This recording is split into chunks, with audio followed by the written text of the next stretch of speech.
Object के अंदर के एज को सिलेक्ट करता था ना और डिलीट मारता था, सब डिलीट हो जाता था। पहली प्रॉब्लम ठीक है। आपने इसको क्या करा, फिर आपने सोचा मैं मॉडल, चलो ठीक है मैं हैच को डिलीट कर रहा हूँ सर, और मैं मॉडल को फिर से सर ट्राई कर रहा हूँ। आप यही करोगे, फिर आपने हैच एंटर करा, क्लिक करा, ये तो फिर प्रॉब्लम होगी सर। यही होता है ना, वही होता है, ये आ गया वापस। वो आ गया वापस। अब हम यहाँ पे थोड़ा सा चेंजेस करेंगे। मैंने पैटर्न को डिलीट कर दिया, मैं इधर अपने ऑब्जेक्ट को चेक कर लेता हूँ। ये लाइन अलग है और ये ओके, क्या दिख रहा है, कट है, सही है, कट है, ये भी गड़बड़ है।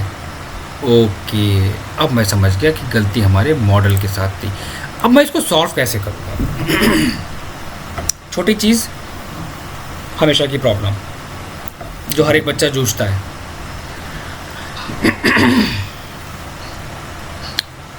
ये लाइन मैंने सेलेक्ट करी तो मैंने देखा कि ये सिंगल हो रही है, इसको सेलेक्ट करा तो ये अलग हो रही है, मैंने डिलीट कर दिया।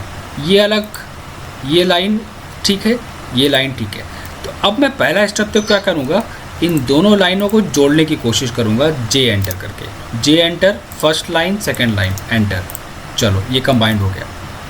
ये ओपन नहीं होना चाहिए, मैंने ये क्लोज़ करा, ठीक है। ये भी हमारा गड़बड़ है, तो मैं इस पॉइंट को पकड़ के यहाँ पर प्लेस कर दूँगा। लाइन नहीं जोड़ी, ये बस इसके पॉइंट को ऐसे, ये ऐसे था, इसको पकड़ के ज्वाइन करा दिया। ये भी गड़बड़ है, ये पॉइंट पकड़ा, ज्वाइन। अब ऐसे तो बहुत सारे मॉडल्स में दिक्कत आएगी, लेकिन कितना कितना जोड़ोगे। मैं सिर्फ आउटर वाले पार्ट को सेलेक्ट करके फिर से ज्वाइन कराऊंगा, 1 2 3, ठीक है, ये ज्वाइन हो गया। इसको देखो, ये ज्वाइन हो गया। अब मैं पूरा मॉडल ब्लॉक में कन्वर्ट कर रहा हूँ, एक्सपेरिमेंट कर रहे हैं। WC पिक पॉइंट, ओके, ये हम एक्सपेरिमेंट कर रहे हैं, कुछ नहीं कर रहे हैं, सारे डाउट्स यहीं से दूर हो जाएंगे। H enter, click. अब मुझे बताइए ज़रा,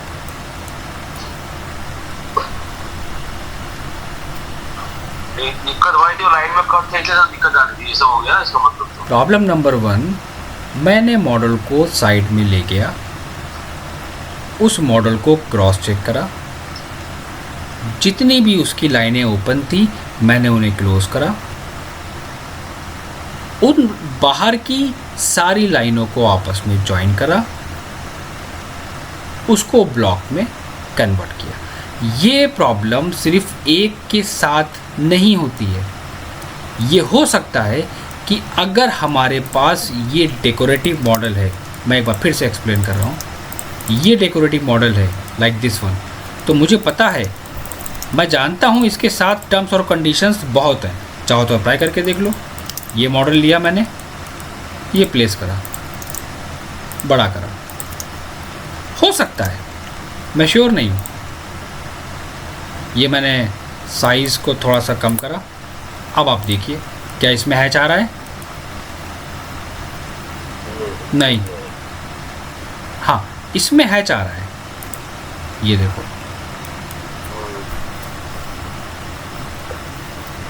कैसे सॉल्व करोगे प्रॉब्लम इसको? सेम उसी ट्रिक के साथ।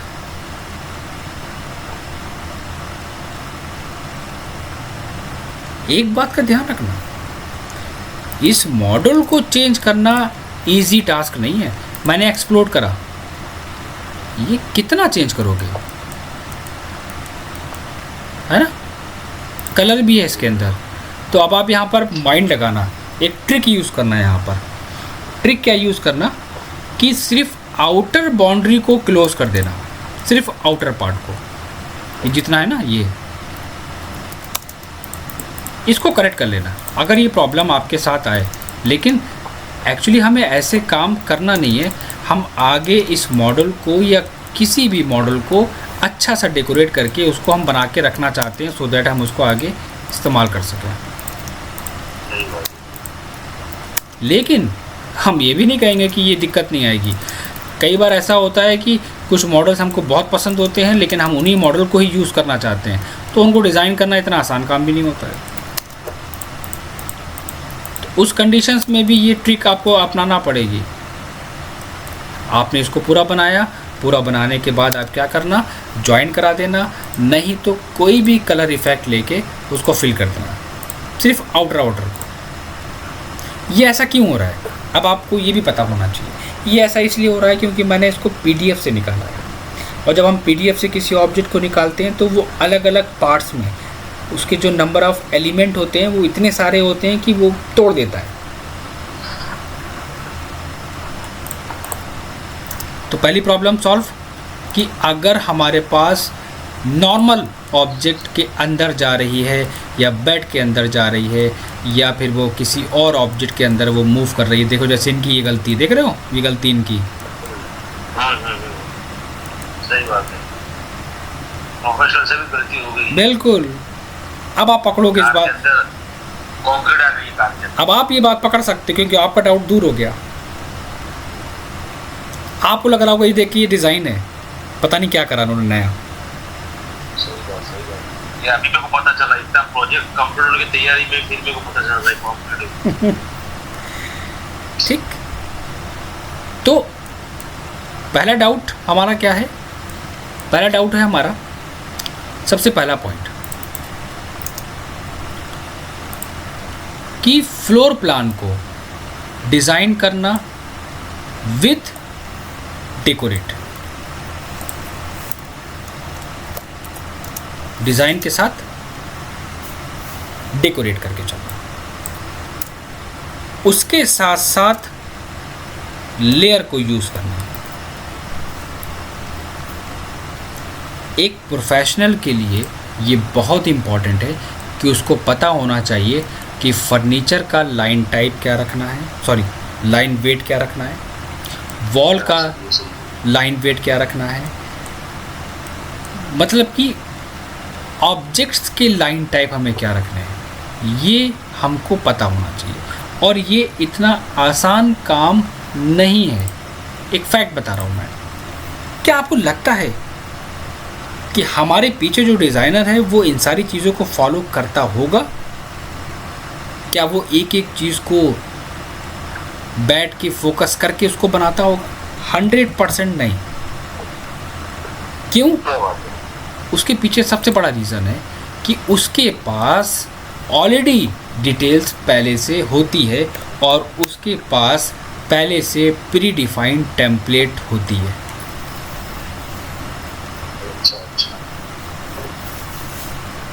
कोई आपसे पूछेगा कि डोर का लाइन वेट बताओ, क्या आप उसको बता दोगे? कोई आपसे पूछेगा डोर के टेक्स्ट का लाइन वेट बताओ, क्या आप याद रखोगे उसको?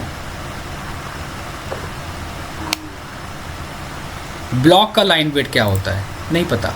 बाउंड्री वॉल का लाइन वेट नहीं पता। सीलिंग का लाइन वेट नहीं पता। सेंटर लाइन का लाइन वेट नहीं पता। चेयर का लाइन वेट, यहाँ तक फर्नीचर्स का लाइन वेट, हर एक ऑब्जेक्ट का लाइन वेट स्टैंडर्ड होता है।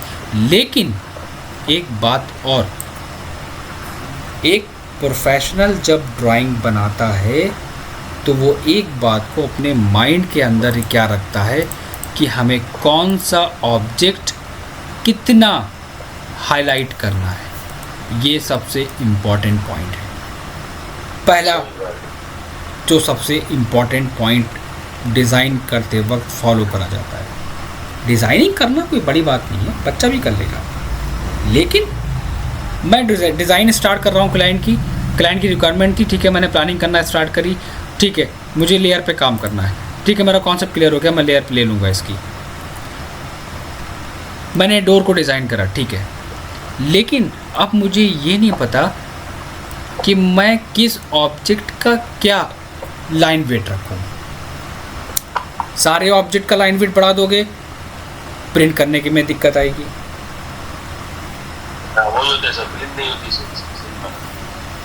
सारे ऑब्जेक्ट का लाइन वेट इंक्रीज करेंगे तो ड्राइंग हमारी प्रिंट नहीं होगी।